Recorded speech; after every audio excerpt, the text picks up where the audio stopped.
excited that you all can make it here today to share your thoughts and ask Dana questions about the issues that matter to you. We're going to get started, but before I open up questions, I wanted to lay down a few ground rules because we want to try to get to as many people as possible to make sure everyone has the opportunity to ask Dana a question. So we have a couple rules. One is one question per turn. We'll call on you again if you have more than one question after everyone gets a turn. Two is if you can keep your questions to 30 seconds so that we can get to everyone, that would be great. Third is to make sure that you're asking questions and not statements. So I'm going to let Dana tell you a little bit about her, and then we'll open it up to questions.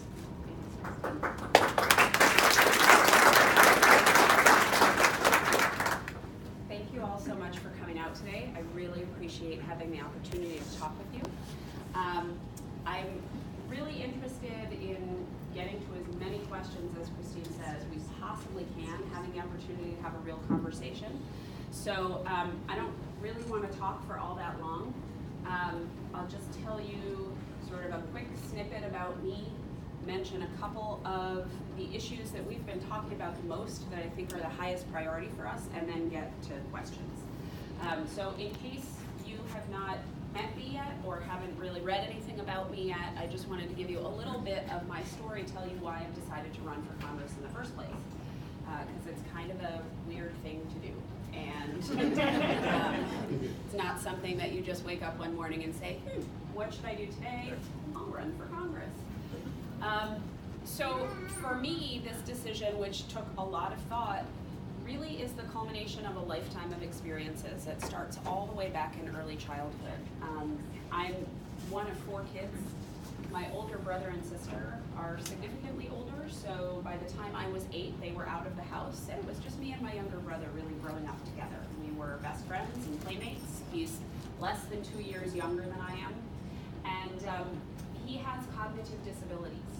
So I learned a lot of really important lessons from growing up with him. I spent a lot of time defending him against bullies in the neighborhood. I spent a lot of time trying to teach him things that for most kids are really easy to learn, but for him were really hard. Things like how to tie your shoes and how to tell time and how to count money.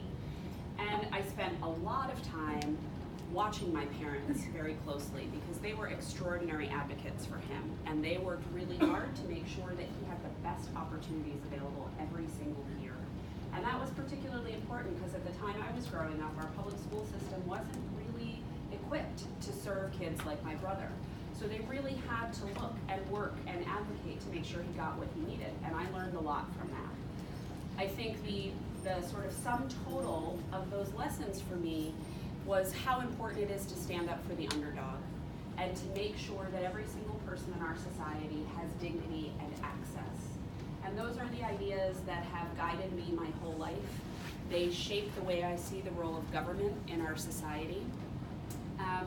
And I want to serve in Congress so that I can work on policy and legislation for our community and for our country that has those values at its heart, to make sure that we as a government are tearing down all of the barriers that stand in the way of people being able to achieve success, however they define that success for themselves. I think it is the job of government to clear the path. And then it's up to you. You decide what you want to pursue, you decide how hard you want to work for it, but the opportunity needs to be there for you. And that's really what I learned from my brother, and that's really why I'm running for Congress. A couple of the things that are sort of at the top of my list to work on. The first is healthcare. Everywhere that I go across our district, this is the issue that most people are talking to me about. They are incredibly concerned about the rising costs of healthcare, which seem to be ever escalating. I think it's a pretty simple goal we have. We have to make sure that every single person in this country has health insurance and health care. We need to recognize that those two are not the same thing. You can have health insurance but still not be able to afford to see the doctor. If you have a $6,000 deductible on your plan, going to see the doctor when you have strep throat is a very expensive proposition. So we have to make sure that everybody is insured and that they have access to care. I believe that the best way for us to do that is through Medicare for all. And the reason I believe that is that it is the smart economic approach to providing health care. We have small businesses who are drowning in healthcare costs. I hear from them all the time. They have to pay for the cost of insurance for their employees, and they have to spend time and money every year figuring out what's the best plan this year. Is there a cheaper plan that we can put our employees on? How are we going to move to that plan? How do we administer that? That takes tremendous resources from the business. If we had Medicare for all so that businesses were not responsible for this, they could instead reinvest all those resources in their businesses. They could grow their business, they could hire more employees, they could pay better wages. The other thing it would do is free up people who want to be entrepreneurs to do that. Right now, if you want to leave your job to start a new business, you're giving up your health insurance. And that's an incredible risk because the costs of healthcare are so high. I know I can't afford to live without health insurance. So how can we expect an entrepreneur to be willing to take that risk? They're already taking a risk starting a business, right? Which may or may not succeed. And then on top of that, you ask them to put their health at risk, their health coverage at risk. If we had Medicare for all, they wouldn't have to worry about losing health coverage to start that new business. And we have to encourage people to start new businesses, and we have to encourage small businesses to grow because small business is the engine of our economy. Medicare for all is a pro-small business plan, and that's why we need it. One of the reasons that we don't have Medicare for all yet, despite the fact that the vast majority of Americans support Medicare for all, is because we have really powerful lobbies in Washington. The health insurance industry has a very powerful lobby. The pharmaceutical industry has a very powerful lobby. And they don't want Medicare for all. And they use all of their power and all of their money to make sure that it doesn't happen. And that's why my second priority is campaign finance reform. We've got to get big money out of politics. We need our elected representatives to respond to us. We need them to represent our interests, to have the incentive to listen to what we want and what we need. And right now, because our political system is driven by all of this money, their incentive is instead to listen to the large donors, right? And John Katko is a perfect example of this. He has raised over $850,000 from corporate PACs. And you can connect his corporate PAC donations to his votes. $32,000 from the telecom industry, and he voted to get rid of net neutrality and let companies sell our personal data. $94,000, I believe, from big oil. He voted to dump coal ash in our streams. He's been the beneficiary of about $46,000 from the NRA. About a quarter of that donated directly to his campaign and the rest spent on his behalf. And he co-sponsored the Concealed Carry Reciprocity Act. We don't need somebody in office who's going to respond to those lobbies and those big money interests. We need somebody who's there to work for us. And I think the best way that we can guarantee that all across the country is by getting money out of politics.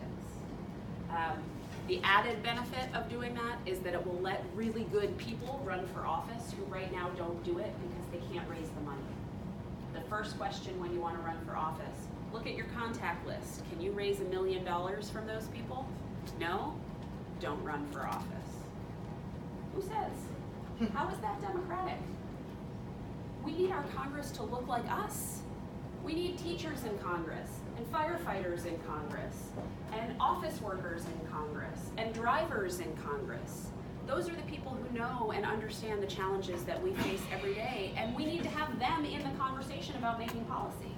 As long as Congress is more than half made up by millionaires, and most of the rest lawyers and businessmen, who are all lovely people, but we can't have our entire Congress look like that. They need to understand what average people are facing on a daily basis. Getting money out of politics is going to make all of that possible. So when I look at what does day one in office look like, to me, it is working on campaign finance reform. I'm happy to talk more about that issue, but I'll suggest also, if you're interested in learning more about it, I have put out on my website a government reform, campaign finance and government reform agenda, which details a whole series of legislation that I support, that I will work to pass, and a whole bunch of things that I have pledged to do both as a candidate and as a member of Congress to promote transparency, integrity, and two-way communication in government. But I'll leave the discussion of the issues there and just open the floor for any questions that you all have. Yes. Hi, Dana. Thank you for coming out, and thank you for being on time. My question is about healthcare. That's one of your biggest concerns, and of course the CATCO ad has come out now and talked about the taxes and things. And how do you see that looking for normal people that have to pay for healthcare out of pocket?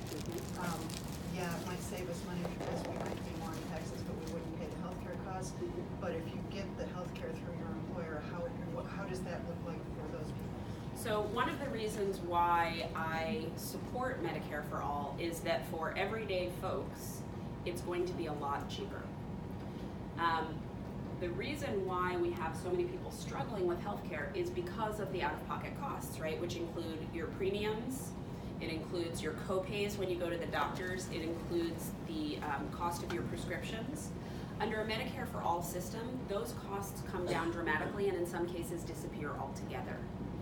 And so I was just talking to a gentleman outside the store when I came in who said he is really frustrated with healthcare right now. He has health insurance, but his deductible is $6,500. And so he can't use his health insurance because he can't afford the deductible that will then let his coverage kick in, right? That's not a sustainable system. We need a system where your out-of-pocket costs are practically non-existent, if not non-existent. That's what Medicare for All does. So what John Katko did in that ad, besides, by the way, taking my words out of context and actually changing one of the words that I spoke to a different word,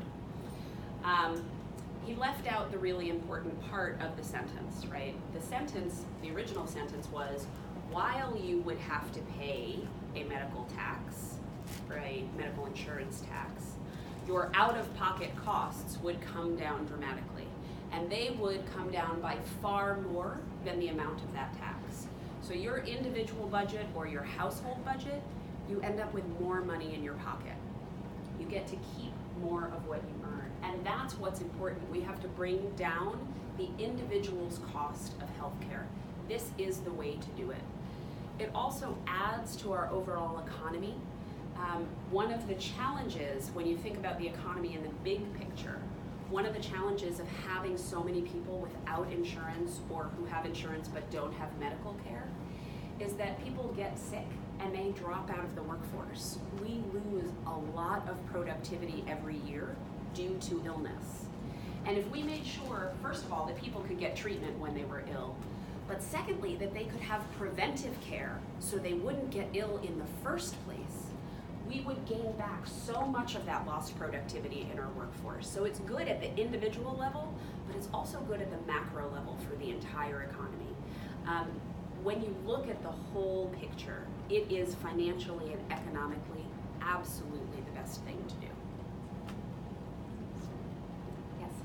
And Democrats do focus a lot on the social issues, and that's wonderful. That's why I'm a Democrat.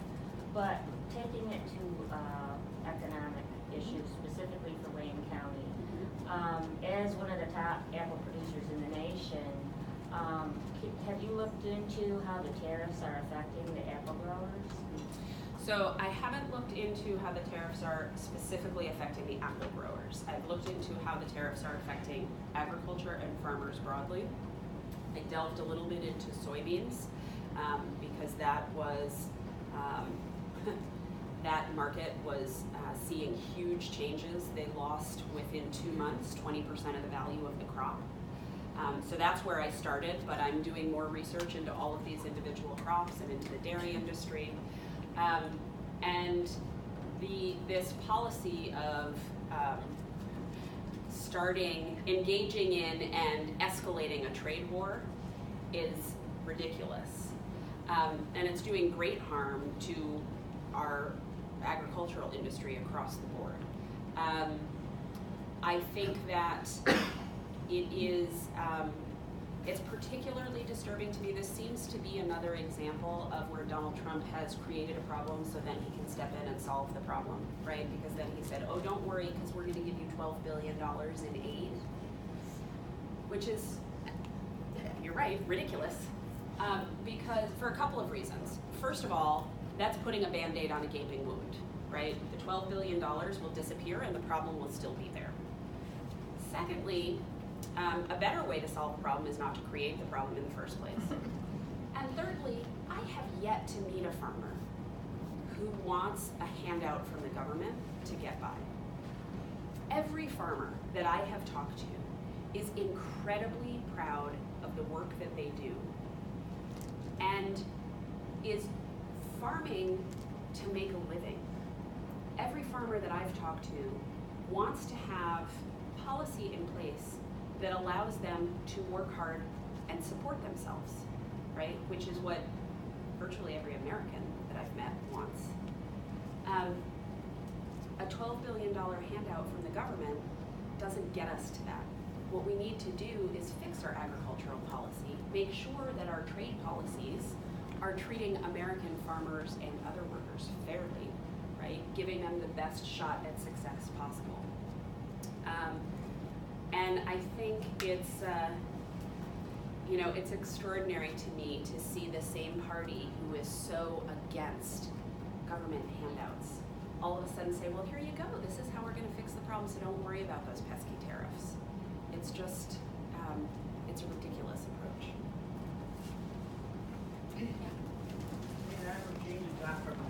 Sure. I was disappointed that our federal legislators and our state government took no action on the lake level. They kind of ignored all the steps they could have taken to not agree to it and so on. And I felt that even the congressional alliance across the lake shore from Erie County to the St. Lawrence didn't do their job. And I realize it's a treaty, federal issue, but I wondered how you would address having yourself and other federal legislators and federal officials like the president, the secretary of the state to address this, because we're still feeling the effects and it's not going to end. Yeah. And it's not just us, it's the people west of us, not in your district. And I'm sorry to hear they say that the people across the pond, as they say, don't give a care much what happens to the South Shore. They're not affected by it. That's the wrong approach, and I think maybe how you would approach it in the future there. Sure. Well, of course, we all need to care about what happens on every side, right? Not only because it's the right thing to do, but because it affects us. What happens here affects them, what happens there affects us. So we need to care about it. I think this is a really serious issue that we have to address thoughtfully because, as you say, it's not going away, and in fact, it's only going to continue to get worse, right?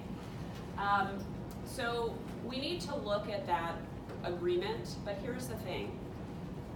What we really have to do is address the underlying cause of this problem, which is climate disruption.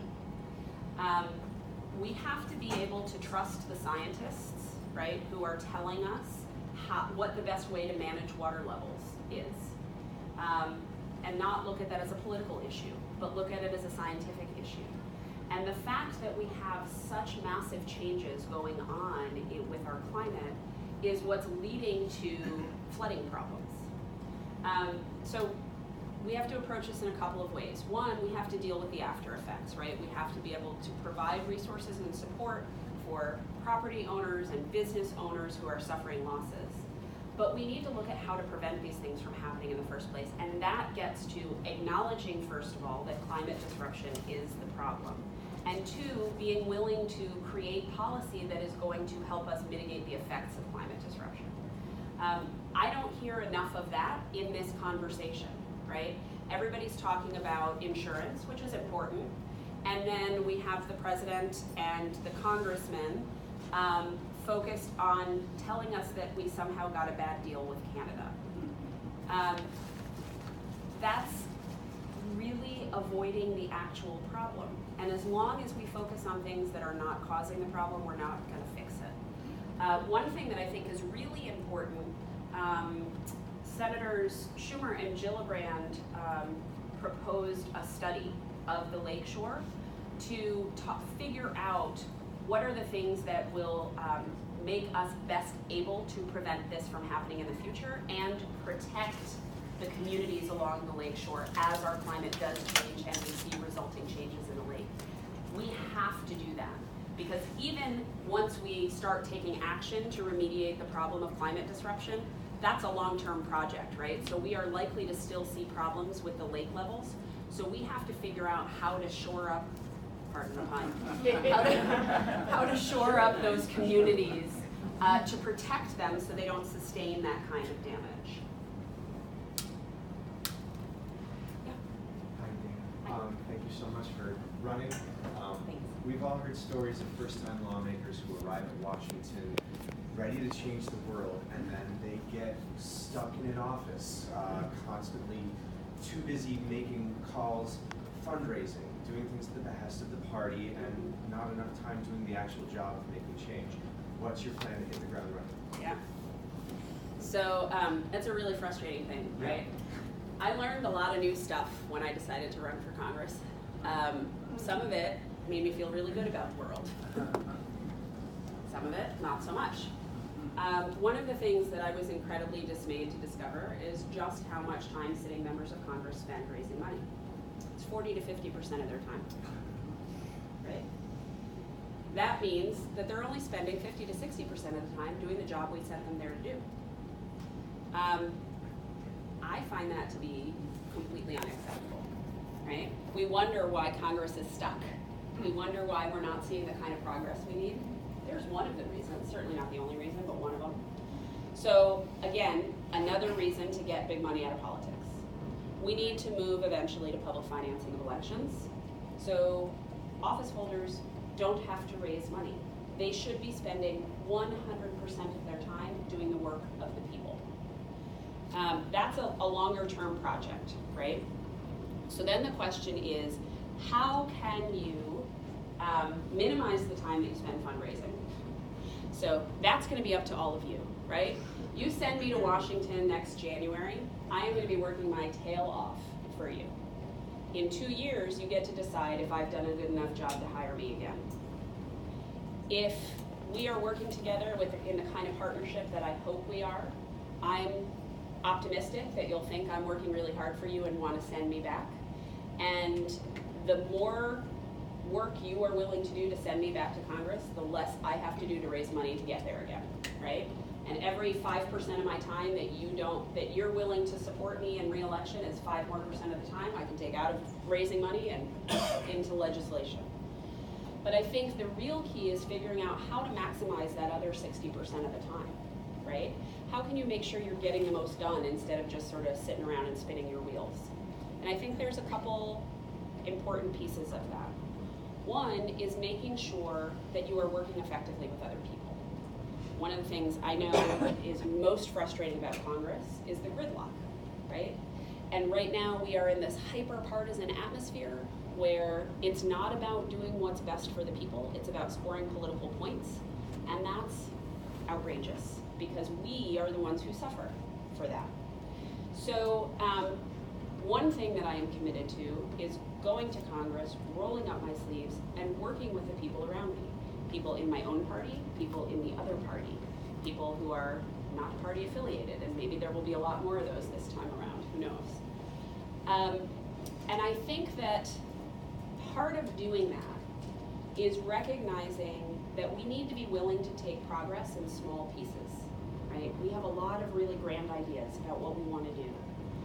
But I'm going to be one of 435 people there. I don't get to walk in and say, here's what we're doing today, folks, right? As much as I would love to. It doesn't work that way. So I'm going to go in with all my ideas and all my energy, but I'm only going to get things done if I can convince other people to do them with me. And I think that is about listening to people. It is about finding the things that you agree on and starting at that point and building from there. Recognizing that though we're in opposing parties, we're all on the same team, right? We're trying to do what's best for our country. And that there are a lot of things that we actually agree on. And we might not get the big goal the first time through, but that's okay. If we get a little goal, and then the next year we get another little goal, and the next year we get another little goal, eventually we get to the big goal. And I think we've got to look at the process that way. The other thing that I think is really important, and is really important to me in terms of how to do this job, I mentioned before that I'm hoping that it is really a partnership among us, and I mean that. I don't look at this as I win the vote, I go to Washington, you stay here, and I come back and say, look at all the great stuff I did for you. This is us working together to make our communities better. And that means that when I'm in office, I need to hear from you, right? I'm gonna be having meetings like this. I'm gonna have forums online. I'm gonna have ways for you to communicate with me what you want me to do. And I'm gonna have ways for me to be communicating with you about how I'm thinking about problems and what I'm planning to do and why, so that we are communicating together. And that partnership is what is going to make my time in Washington effective. Without that, I can't serve you very well. And that's what this job is about, right? So I, of course, am the one who is asking for the job, and I will take full responsibility for that job, but I need you with me to do it effectively. Yeah? That's all put the horse before the cart. What's the plan? How are you in this Republican district when you get enough votes to win the election? What are you going to hang around Paco's neck and drag him down? All the well wishes about what you're going to do when you get there doesn't mean anything if you don't get elected. That's true. And how are we going to do it? I mean, Ms. Deacon, who ran against him last time, did her very best and I thought was a good candidate, but she came up far short. She did. And so, what are you going to hang around his neck? Okay. The tax bill, of course. Of course. And generally, the Republican Party is all about enriching and enabling the wealthy and screwing the middle class as much as possible. But, we're going to have to plaster that all. You need every independent vote in this district. You're going to have to move a few Republicans to your side to win this. How are you going to do it? Okay, well, first of all, you just laid out a policy argument right there. So those are the issues that we're going to be talking about. I will offer you a few pieces of information that might make you a little bit more optimistic. This is not a Republican district. This is a Democratic district. Democrats have a 2.5% registration advantage over Republicans. The district went for Hillary Clinton in the presidential election. Our district in the political ratings is rated as a Democratic district. So the conditions are right. Now, the congressman won by a really big margin last time, right? 20 points. At this point in the election cycle, there was a poll done that showed the Democratic candidate was down by 30 points. She ended up gaining another 10 and lost by 20. The only public poll that has been done in this election so far, done at the same time in the cycle as that poll that showed her down 30 points, shows me ahead by 4 points.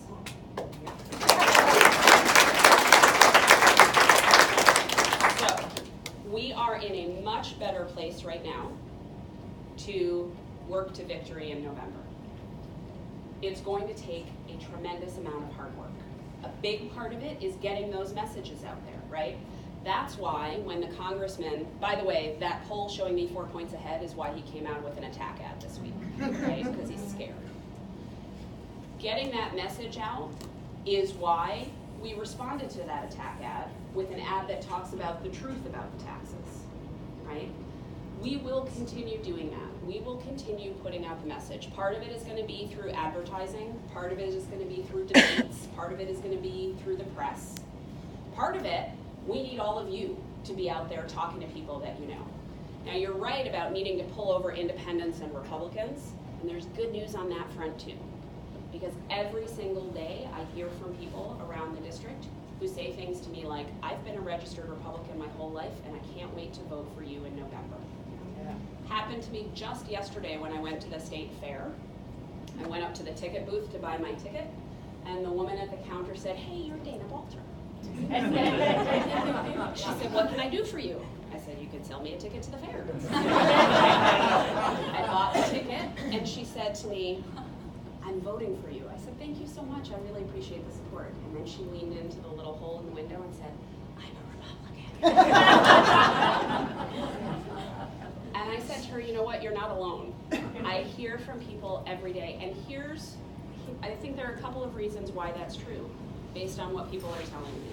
One is, I know a lot of Republicans who are feeling betrayed by their party. They have long been loyal to a party that they felt stood for their values, right? The country's been betrayed by the Republicans. I agree with you.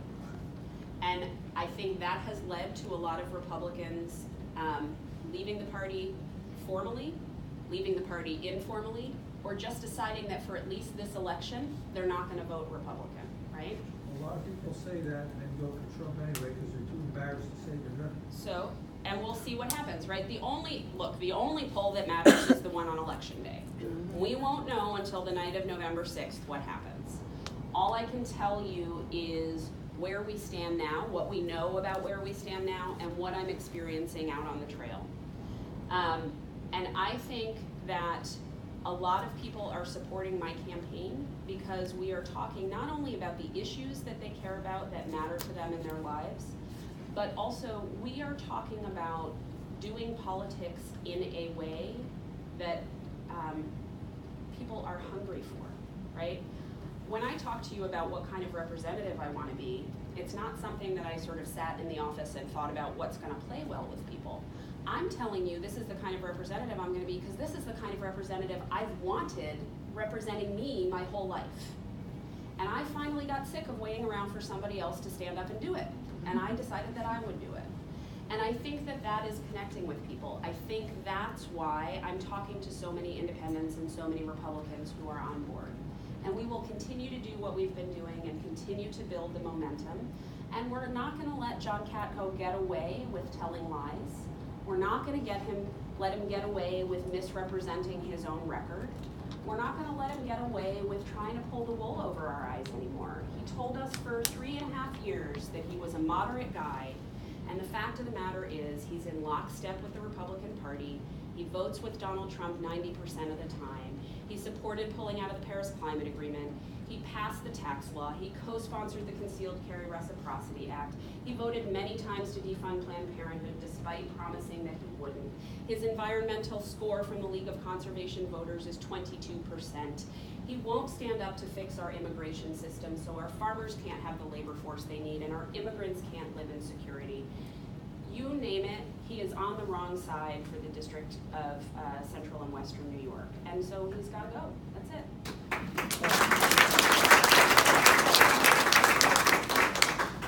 So where you're getting your money from, besides all of us humble Americans here? You have a relationship with the DNC. I heard that was a little raucous to begin with. Are you getting support from party and that kind of thing? Yes. Raucous is a nice way to describe it. So we've had a very interesting experience in this race. The National Party was not initially particularly excited about this campaign. I'm sure you are all aware that we came through a primary with sort of a surprise entrant 10 days before the ballot access deadline. The campaign then went on for several more months. My opponent was backed by the DCCC. She outspent me 4-1 on paid communications, television and mail, 4-1. I beat her by 25 points. I think what that shows is sort of what I was talking about before. What makes this campaign strong is that it is focused on people. I have been building relationships across this district. I have been campaigning my tushy off since last September. And for me, what that looks like is coming into rooms like this and talking to people and listening to what people have to say. And it shocked me to discover when I started how few people had ever been spoken to or listened to by a politician asking for their vote. I think that's extraordinary. As far as I'm concerned, the most personal thing I can ask you for is your vote. How can I possibly expect you to give that to me if I don't give you the respect and courtesy of the conversation? It's really remarkable. We won the primary in a resounding way, not only because of the margin of victory, but because of turnout, right? So in case you didn't see the numbers that were reported, we almost doubled voter turnout over last election cycle. And the last cycle was a presidential year, and this is a midterm year, so it's supposed to be the other way around. We Well, no, almost, it's so much about health. right, condition. the climate. But money. But here's the thing, you gotta get the people to show up anyway, Yeah. right? And we did that because Christine is running an amazing field program. And when we won that primary, the DCCC took notice, right? They saw what we were doing. They understood finally that what we had been telling them all along was right, and that we tapped into something here, and that the people in this district are hungry for change, and they are ready to do the work to make that change happen. The DCCC named us to their red to blue list of candidates. Those are the top targeted races in the country that get the full backing of the party. So we are working with them on a daily basis. I'm very happy about the fact that they did not come in here and try to take over the campaign. They are in here supporting what we are doing, and they are doing that in every way. They are giving us all the resources that we need to run a successful campaign. At the same time, I am incredibly proud of the fact that the vast majority of our money comes in small dollar donations from individuals in the district and across the country who believe in what we're doing. We have over 15,000 donors.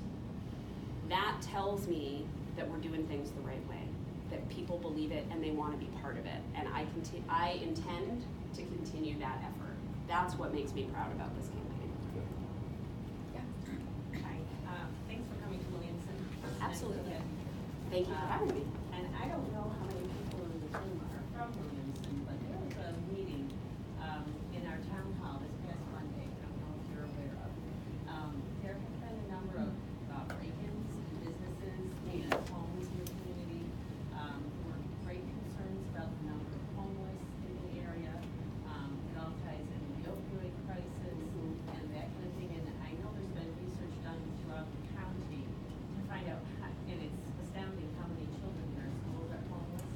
And there's been some work done on that. Can you speak to that a little bit about concerns? Sure.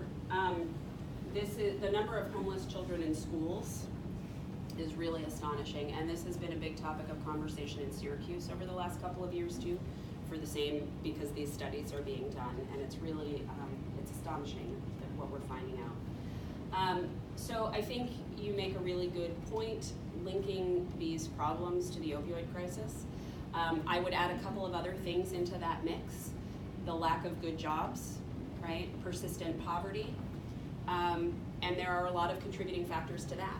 Problems with our educational system, the cost of healthcare, the lack of coverage of healthcare, right? All of these things mix together to create these problems. And that's why, for me, it's really important to look at policy in any area as not an isolated policy, right? When I'm talking to you about healthcare policy, it's not just about making sure you can get to the doctor, but it's recognizing that if you can't, then you can't go to work, right? And we lose productivity and you lose income.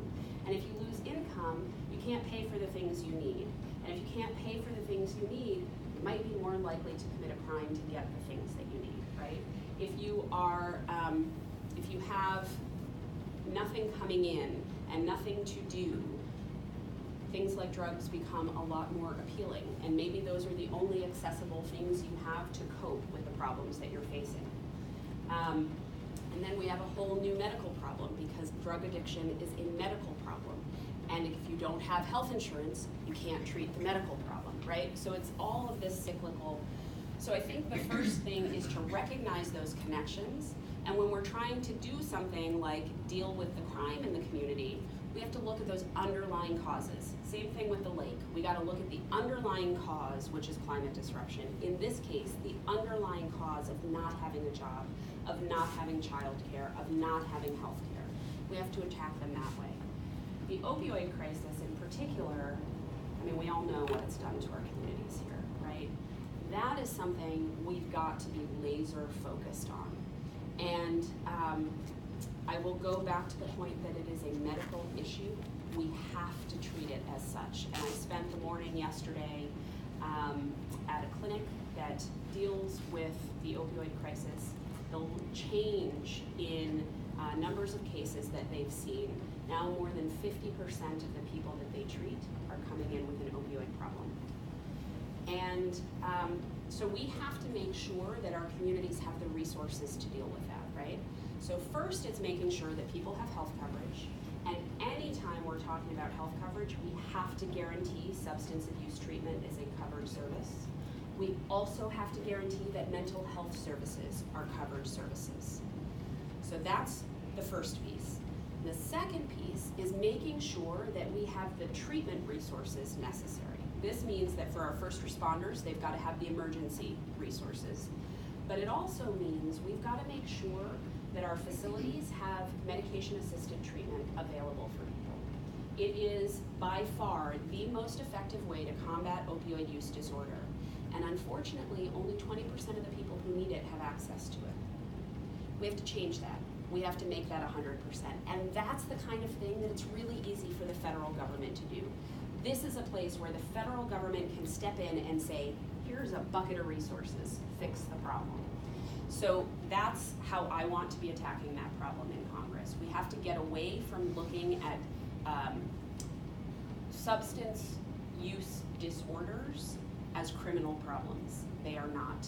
They are medical. And if we want to resolve that crisis, we have to treat it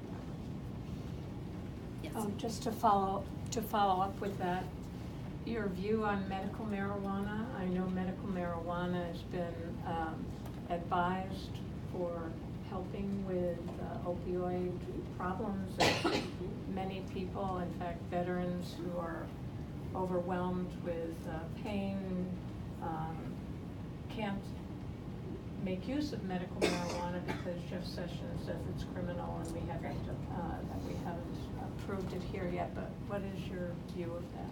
I am 100% in support of medical marijuana access for anybody who needs it. We've made strides in New York, but it's still only approved, I believe, for 6 conditions. And so if you don't fall into one of those categories, you don't have access to it. Everybody needs to have access to it. It is a very effective medical treatment. I think that if we make medical marijuana available, particularly to people with pain conditions, it's an effective pain management strategy. A lot of people who have opioid use disorder were first introduced to opioids to manage pain. Marijuana can achieve the same goal without the damaging effects that opioids have.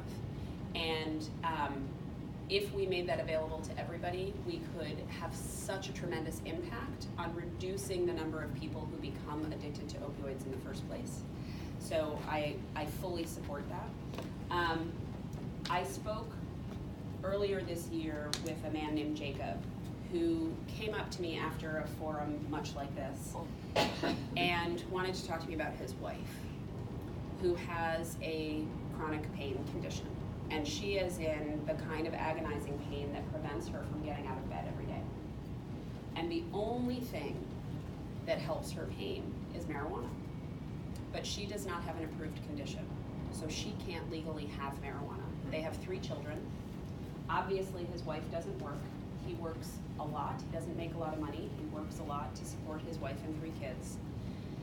And he has to commit a crime every 2 weeks, 3 weeks, 4 weeks to get marijuana for his wife so she can bear to be alive. And we have forced him into that situation. We have a medication that will make her life livable, and we won't let her have it. That, to me, is heartbreaking, and there is no excuse for it. So I'm 100% behind that effort, and it's something that I will work to make happen. Yes. When we're talking to other people about voting for you in the upcoming elections, particularly Republicans, give us 2 or 3 simple, clear talking points to use that would be the most effective arguments.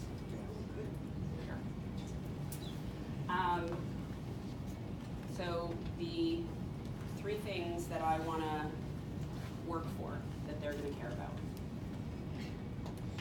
I want to work to make sure that you can see a doctor when you need to and never have to choose between buying food and buying medicine. I want to work to make sure that there are jobs in this community so that every person who works full-time can support their families and build a better future. And I want to work to get big money out of politics so that our political system works for us and not for large corporations.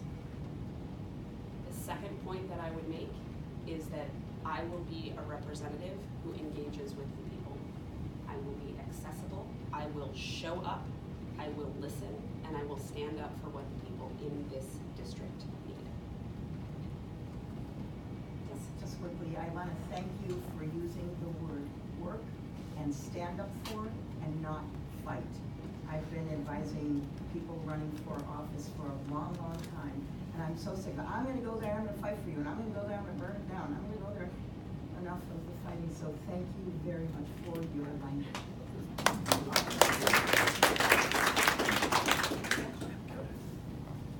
Well, I can't believe I'm gonna say this, but I'd like Okay. to give you a chance to talk about tax policy. Okay. All right, so the local example is I'm with the Williamson Community Center. Could you just talk a little louder, Yes, I please? can. I'm with the Williamson Community Center. We have a soup kitchen, food boxes, and secondhand clothing.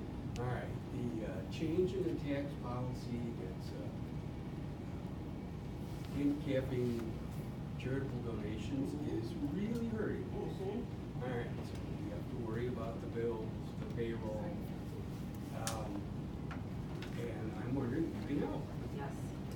So, this tax bill that John Katko and the GOP passed this year has done a lot of damage and will continue to. And the big argument that we have is about who the bulk of the benefits go to, right? And I'm really upset that 83% of the benefits go to the top 1%. I think that is outrageous. And that's mostly what we talk about because everybody's upset with how unfair that is. There are a lot of things that we're not talking about because nobody ever wants to get into the weeds. I always want to get into the weeds on policy. Most people don't. The point that you are bringing up is something that has not gotten nearly enough attention, but is extraordinarily important. So one of the things that John Katko and his Republican colleagues say is really great about the tax bill was the doubling of the personal exemption, right? Or the standard deduction, rather.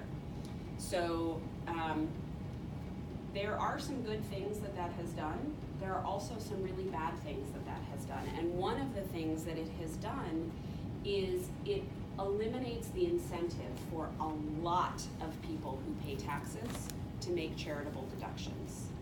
Because with the doubling of that deduction, you no longer need to itemize, right? And being able to itemize charitable deductions was a huge incentive for people to give to nonprofit organizations. And as a result of this tax bill, nonprofits across our region, across the country, are suffering. They are losing tremendous amounts of money. And at the same time, the government is cutting its social programs so that we have to rely more on nonprofits. But they're also undermining the nonprofits' capacity to provide those services. So this is one of the consequences of the bill that people do not talk about. This is one of a list of probably 100 reasons that I want to repeal that bill and replace it with a tax law that puts the right things front and center, that puts working families, veterans, seniors, students, people with disabilities, charitable organizations, the nonprofit sector at the heart of what we are doing with our tax policy. It should be designed to support those entities, not harm them.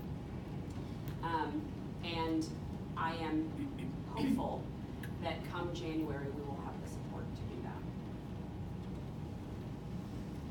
Yes? I see in the news yesterday that Mr. Trump is upset about the deaths of white farmers in South Africa. And I am wondering, does this mean now that we're gonna have yet another war where supposedly we gotta go over and have, I don't know, humanitarian intervention or humanitarian bombing in order to force some other country to do things just the way we want to do them?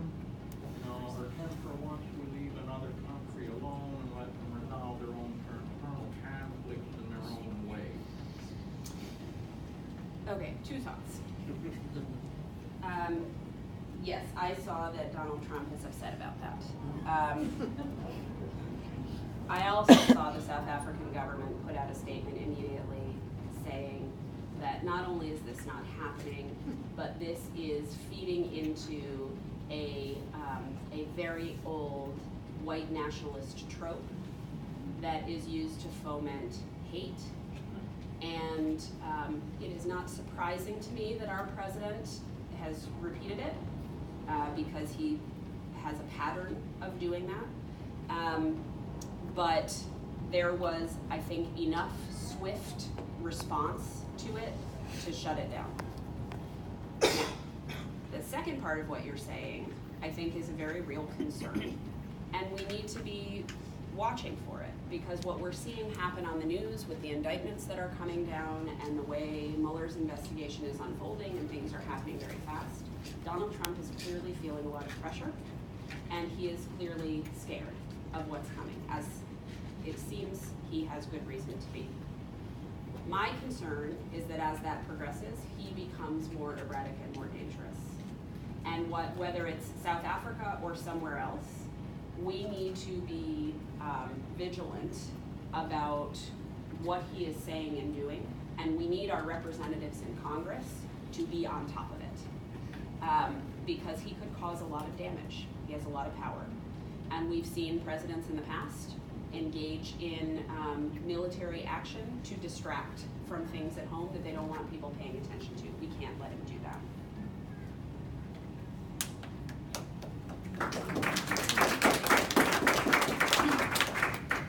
Any other? Yes. Dana, I'm a civil engineer, and we have taken to putting out report cards on the status of our infrastructure in the United States and in New York. It's pretty bad.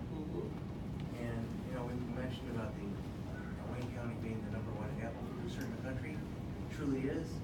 But I've got neighbors that work in the industry, and they have to take detours to get their product to market. We have the Erie Canal in Wayne County, and we have bridges that are over 100 years old. That's what I do. I'm a bridge engineer. Here's a picture of one of them that's closed. You know, there's 11 of them that are closed right now. And these apple trucks weigh 90,000 pounds, and these bridges can't handle it. Yeah. So we spend about half of what we need to spend. Donald Trump has no ideas of how to fix any of this stuff. Right. But we need people in Congress to stand up and decide we have to spend more money on this kind of stuff because, you know, it affects all of us. And I can leave you this packet here. I was hoping that was for me. I saw you waving and I thought, oh, I'm getting information. So, yes. I think that infrastructure is one of our greatest needs. It is certainly, I mean, you don't have to drive far in this region to see a project that needs to be done. But this is true across the country, right? I was really hoping that when Donald Trump took office, he was going to make infrastructure his first priority. Because remember, he said it was a big deal. And this is a place where we can have real bipartisan agreement because everybody wants to invest in infrastructure. And instead, he chose to go after healthcare, which just, you know, I mean, we all know what happened. So we got to get back to the infrastructure focus. And I think it's because there's bipartisan desire to get this done, we can really make progress. And we can do it in a way that might help heal some of the divisions that have become so extreme in Congress, which would be great. So the way I look at infrastructure is we have all these challenges that we have to meet. Some of them are really dire, right? So I don't know if you all saw the story, but a bridge in Syracuse collapsed a few weeks back, right? Thankfully, nobody happened to be standing under it because that is a bridge that people usually are standing under. So this is this is like, we see the evidence of this on a daily basis. We've got to solve the problem, but I look at it as an opportunity because think of all the jobs that these infrastructure projects will bring, right? So I support a WPA-style program with the federal government, the way FDR did it. We can put millions of people to work in good union jobs and get our infrastructure problems solved, right? It's also a way to revitalize our local economies. And this is one of the things, in addition to investing in a green economy, that I think is going to revitalize our region here in central and western New York. We need to make sure, as we are crafting the policy to support these projects, that we have requirements in those policies for things like local hiring, right? What I don't want to see is we're going to rebuild those 11 bridges in Wayne County by importing labor from New York City and California and Montana, right? Those jobs need to go to people who live in Wayne County, because then the money goes into Wayne County pockets and it gets spent in Wayne County businesses, and those businesses grow and they hire more Wayne County residents who make more money and spend more money in Wayne County, right? That's the process of revitalizing a local economy. And the infrastructure projects give us a great opportunity to do that. So we gotta make sure that those requirements are built in. The other thing that we need to be really strong about is the funding strategy for these projects. Because one of the things that Donald Trump did say in his infrastructure proposal was that the federal government would pay 20% of the bill and state and local had to pay 80%, which is the opposite of how it's usually done. Here's why we can't let that happen. If that stands, places like Wayne County and Syracuse and Oswego are not going to get projects because we can't afford 80% of the bill. And that means those projects are going to be done in wealthy communities where they don't need the support to get them done. So we have to make sure that we flip that funding formula and that we get real federal dollars. And this is absolutely the kind of thing that the federal government should be investing in. These are pure public goods. And we need somebody who is going to stand up in Congress to bring those resources home. And I think it is the key to revitalizing our regional economy. So I'll be at the front of that conversation.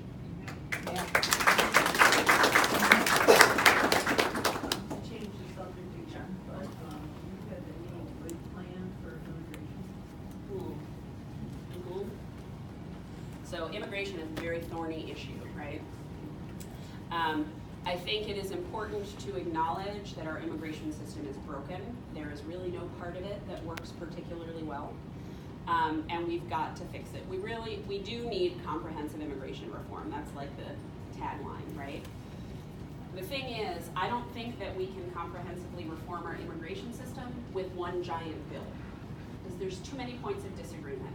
And if we try to do it in one giant bill, we're never going to get to yes. So I think we need to take pieces of it at like one piece at a time. And where I want to start is with the DACA kids, who are not kids anymore. We need a DREAM Act to be passed, not attached to anything else. It is, at this point, it's a moral imperative, but it's also an important economic issue. And the vast majority of Americans support DACA, support the DREAM Act. The vast majority of the members of Congress support it too. The reason it hasn't passed is it has been a very convenient political football. And our Congress has been, I think, appallingly willing to use these young people's lives as a bargaining chip. We gotta put that aside and get this bill passed, then we can deal with the rest of immigration. A couple of important things that I sort of values or goals that I have in mind when I think about immigration. One is we need to make sure that our immigration system works for our economy.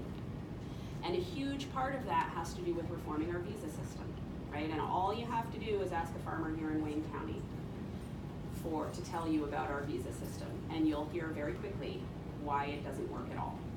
We need to make sure that our visa system works for our farmers so that they are able to hire the appropriate workforce that they need to work the farm. And we need a visa system that works for the workers who are coming here seeking employment and protects them from exploitation and enables them to legally earn a living to support themselves and their families. Right now, it works for neither side of that equation. We have to reform the visa system. The other thing that we need to do with our immigration system, or we need to insist on with our immigration system, is make sure that it treats people humanely. And we have unfortunately seen a lot of evidence lately of how it doesn't. Ripping families apart at the border is not something I ever thought I'd see in this country. I'm ashamed that we have done it. And by the way, there are over 500 children still to be reunited with their parents. We can't forget that. It's not in the headlines every day, but those children are still suffering. And I just watched footage yesterday of a little boy who was maybe 2 years old, reunited with his mother, who wanted nothing to do with her. He wouldn't let her touch him. He wouldn't talk to her. He wouldn't even look at her. It was devastating to watch. I cannot imagine what it felt like to experience. And we did that, and that's not okay. Again, we don't have to look across the country to see this. We look in our own backyard when ice stormed a farm with no warrant and no permission to be on the property and took someone away. We cannot let that happen. That is not how we do things in the United States of America. And we don't need to do that in order to preserve our security, in order to preserve our borders, in order to preserve our economy. That is not necessary, and we've got to stop it. This is an area where we have to work in a bipartisan way, because we cannot have policies being undone every time somebody else takes control of Congress, right? We gotta move forward together, and that's why I think we need to do it piece by piece. We gotta start with DACA. I think we should tackle the visa system, because that is key to the health of our economy. But we have to insist that everything that we do is done humanely and in keeping with our American values. Yeah. Dana, I wanted Dana Balter for Congress lawn sign. I want 2 of them. I want 3 of them. And that's because, to be frank, my neighbors don't know who you are. I live at the bleeding edge of your district, less than a mile away from the Monroe County line. When my neighbors turn on the news at night, it's about Rochester, not Syracuse. I know it's expensive to mail those lawn signs out, but if I send you postage, can someone in your office send me some? Okay, so we won't have to do it by mail. We have a new shipment of lawn signs coming in. Yay! They, I believe, will be here by the end of the month. And you will be able, of course, my entire field staff stepped out of the room. There we go. So I am guessing that you will be able to pick up lawn signs at the Wayne County Field Office. Yes, in Palmyra. In We'll have Palmyra. that very soon. Okay, so once they come in, we will distribute them to our field offices, which we have in every county. And so we will not have to ship them to you, and you will not have to drive to us, but you will have to drive to Palmyra. 163 East Main Street. There you go. 163 East Main Street in Palmyra. And we will send out, we'll post it on Facebook, we'll send out an email when they arrive, because we get lots and lots of requests every day. We know people are eagerly waiting. So as soon as they are in the door and ready for distribution, we will let you know. One strategy we've used, and I'm a town chairperson in Ontario, is we took place in towns, Rocky-looking towns, and when we had the gay campaign, we all came from one of the local plazas on the west side, one on the east side, and the local people gave out the sign. The candidate didn't have to be there. So if your people want to bring a bunch of signs to the west side, we can hopefully set up a place where they'll have available. Okay. Somebody's barn or whatever. Make it easier. So I was going to introduce you all to John. John, can you say wave something? This is John, and he is our field organizer for Wayne County. So he is the person on the campaign to coordinate all that kind of stuff with. And when we're done with our conversation, John is going to have a few words to say to you about how, if you would like to get involved in the campaign, you can, and about the local office and all that stuff. Are there any, I don't know how much time we have left. Yeah, One more. questions? I wondered if you could just speak a little bit about Betsy DeVos and Oh, God.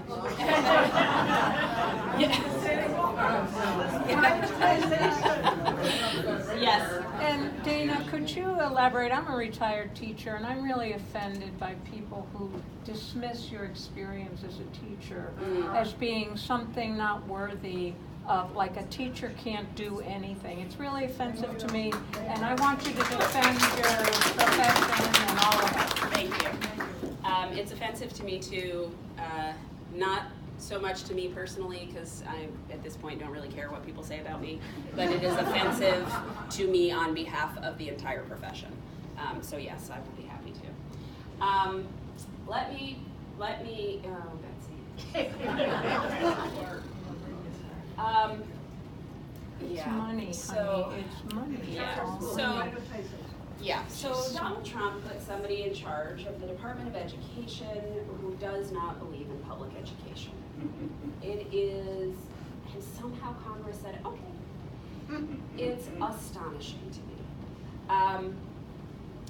One of the things, education is the policy area that is sort of most dear to my heart. I am a lifelong educator. I had my first job at the age of 12 as an assistant teacher at Sunday school.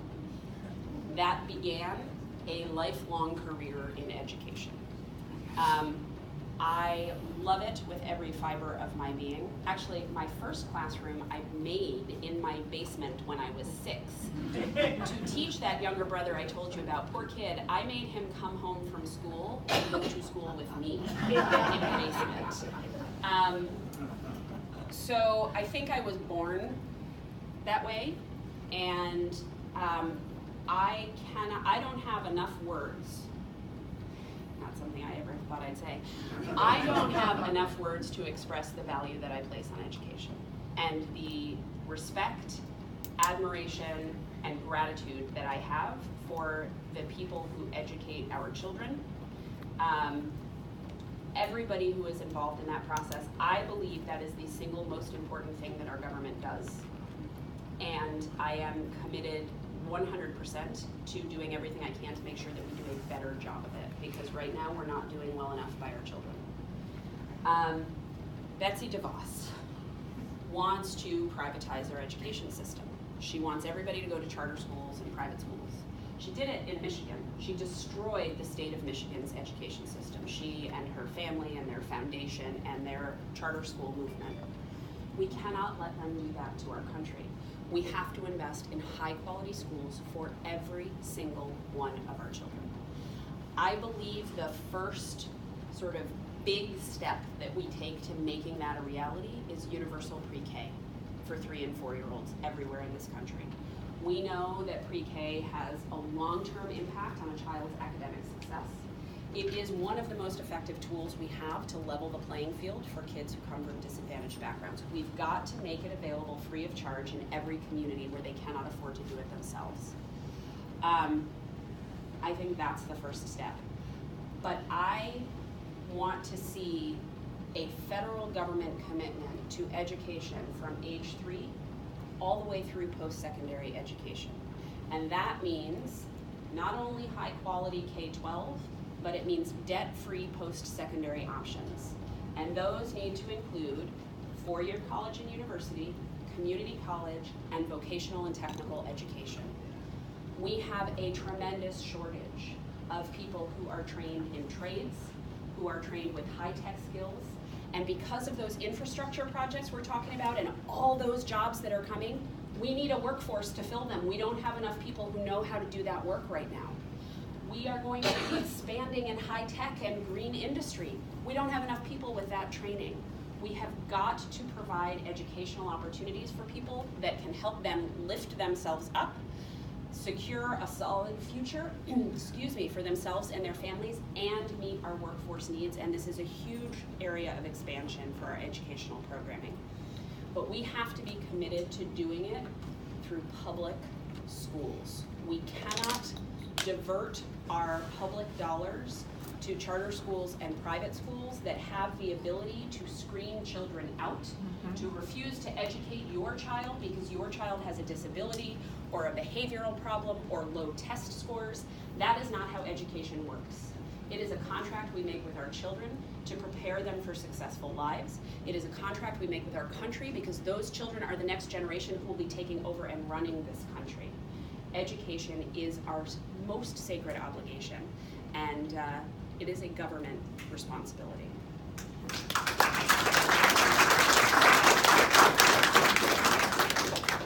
We have time for one more question if there is one. Yes. Can you speak a little bit about how you put forward your advocacy for reasonable gun control laws against the perception of Dana wants to take all our guns away? Well, first of all, we talked. Can you repeat the question? Yes, so the question was, can you talk about your proposal for reasonable gun control laws? So first, I talk about gun safety, because I am not interested in controlling anybody's behavior. And I am not interested in taking away guns from people. And I am not interested in infringing on anybody's Second Amendment rights. I support the Second Amendment. What I am interested in doing is putting in place common sense gun safety measures that are going to make our communities safer. And that means keeping guns out of the hands of people who cannot be responsible gun owners. It's why I was very disturbed by the congressman's vote to roll back the regulation that made it harder for people who were dangerous with guns because of mental illness to have guns. It's also why I'm really concerned about the congressman's effort to conflate mental illness with gun violence. They are not the same thing. We need to talk about that too. But here's what I am for. I support universal background checks. It should not be possible for anybody in this country to buy a gun without a background check. That is how we ensure that we keep guns away from dangerous people. We have evidence that shows us that universal background checks reduce the incidence of gun violence. So we gotta do it. And while the congressman and lots of his colleagues in office want us to think that this is a controversial issue, it absolutely is not. 97% of Americans support universal background checks. Did you get that number? 97%. Let's get it done. The second thing we need to do is repeal the Dickey Amendment, which is a piece of law that we have courtesy of the NRA that prohibits the CDC from studying gun violence. The CDC is our public health agency. Gun violence is a public health crisis, and they need to study it. And anybody who wants to tell you that gun violence is not a public health crisis either doesn't know what they're talking about or has another agenda that they're serving. Gun violence is plaguing our country. We talk about it a lot right now because of school shootings, which are horrific events. They visit trauma on the entire country, not just the people who experience them directly. But those school shootings represent a tiny fraction of the gun violence problem in this country. The gun violence problem is about kids who cannot play in their backyards after school because bullets are whizzing through their neighborhoods. The gun violence problem is about women who are killed every day in this country by intimate partners with guns. It is a domestic abuse problem. The gun violence problem in our country is about the thousands and thousands and thousands of people who commit suicide by gun every day. Most of those are white men. This is a problem that touches every segment of our society. It is a public health crisis, and our public health agency needs to be able to study it. John Katko will tell you the Dickey Amendment doesn't say that the CDC can't study gun violence. And it's true, that's not exactly what the language says. It says it's not allowed to promote gun control. But the effect of that law is that the CDC has been prohibited from studying gun violence for years. And as a result, we have very little research in this country about what can we do about this problem. We do have good research that shows that universal background checks work. After that, we don't have evidence of anything else that works. So we can talk about lots of other proposals, and there are lots out there that intuitively sound like they make sense, but we need research to show us, will that actually reduce the incidence of gun violence? Because here's what I can tell you. I am not interested in going to Washington, D.C. and passing a law about guns so I can say I did something. I want to go to Washington, D.C. and pass law that's actually going to solve the problem and make people safer. We need to know what those laws are. We need to know what that policy is, so we've got to fund research. We need to repeal that amendment, and then we need Congress to allocate funding to the CDC specifically to study the problem of gun violence. That's where we start.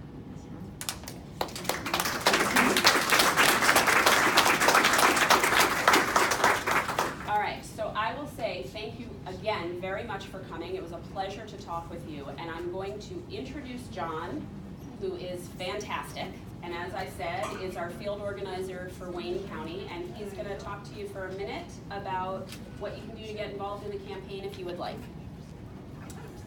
So